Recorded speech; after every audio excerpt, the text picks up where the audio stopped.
दिल्ली का एक नागरिक बड़ा सूम था। वह अपने परिश्रम और कृपणता के कारण रत्नों का एक बड़ा कोष संग्रह किए हुए था। वह उन रत्नों को एक ऐसी साधारण संदूक में छिपाकर रखे हुए था कि जिससे देखने वाले को उसमें रत्न होने का भ्रम न हो सके। उसका घर भी साधारण गृहस्थों के समान कच्चा और टूटा फूटा हुआ था। भला ऐसे भग्न मकान में रत्न होने की कौन संभावना कर सकता था।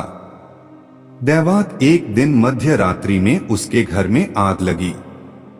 कंजूस उस आग को बुझाने की कोई तरकीब न देखकर कुछ साधारण वस्त्रों को लेकर घर से बाहर निकल आया।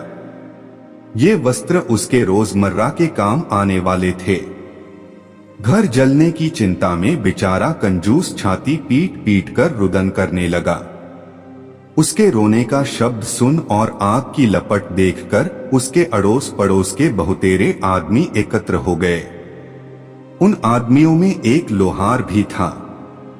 लोहार ने कंजूस को फटकारते हुए कहा, इस साधारण झोंपड़े के लिए तू इतना रुदन क्यों कर रहा है? इसमें तेरा कौन सा बड़ा नुकसान हो जाएगा? सूम बोला, भाई तू झोंपड़ा जलता देखता है और मैं अपने रत्नों को जलते देख रहा हूँ। फिर तू ही बता कि क्यों कर न रो। लोहार ने कहा, वह धन कहाँ और किस चीज में रखा हुआ है? तब सूमड़ा उंगली से बगल की एक कोठरी दिखलाते हुए बोला, उसी कोठरी में एक काठ की पुरानी संदूक रखी हुई है जिसमें 7 लाख के जवाहरात बंद हैं। लोहार ने कहा, यदि मैं उन जवाहरातों को बाहर निकाल लाऊंगा तो अपने मनमानी जवाहरात तुझे दूंगा और बाकी मैं लूंगा। सर्वस्व जाता देख कंजूस ने उसकी बात मान ली। लोहार अग्नि से बचने की तरकीब जानता था, इसलिए उस जलती हुई आग में साहस कर कूद पड़ा और कोठरी में पहुंचकर उस संदूक को बाहर निकाल लाया। इस प्रकार पिटारी को अपनी बगल में रखकर अग्निकांड देखने लगा।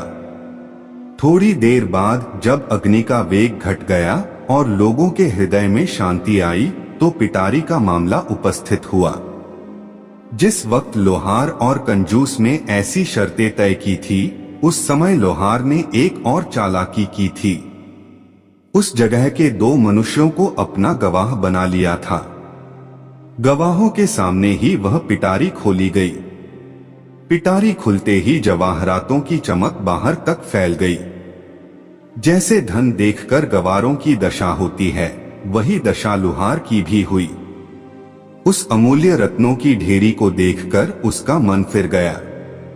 उसने पिटारी का सारा धन तो आप ले लिया और उस खाली पिटारी को बेचारे कंजूस के हवाले किया। कंजूस लोहार की अनीति देखकर बहुत चकराया और गिड़गिड़ाकर उससे कहने लगा, भाई आधा धन मुझे दो और बाकी आधा आप ले लो, इसमें मेरी राजी है। लोहार डांटकर बोला, क्या पहले मेरे तेरे बीच ऐसी शर्त पक्की नहीं हुई थी कि मैं तुझे अपनी मनमानी दूंगा? अब चूं चपड़ क्यों करता है? दोनों में वाद विवाद होते होते संपूर्ण रात्रि व्यतीत हो गई और सूर्योदय का समय आया। सुमड़े ने आधे रत्नों को पाने के लिए बहुतेरा प्रयास किया, परंतु लोहार उसकी एक भी सुनने को तैयार नहीं था। सुमड़े ने लाचार होकर बादशाह अकबर के पास अर्जी गुजारी।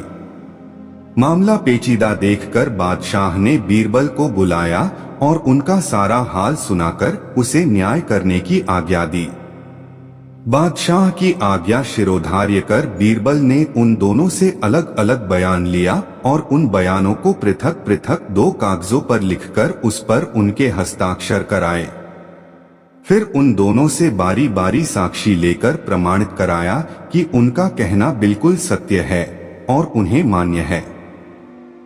तब बीरबल ने पहले लोहार से पूछा, तुमको इसमें से क्या क्या लेना मंजूर है? लोहार बोला, मेरी इच्छा जवाहरात लेने की है। बीरबल ने तुरंत निर्णय कर दिया, तू जवाहरात इस कंजूस को दे दे और स्वयं खाली पिटारी ले ले। यह निर्णय सुनकर लोहार ने शर्तनामे की तरफ इशारा किया।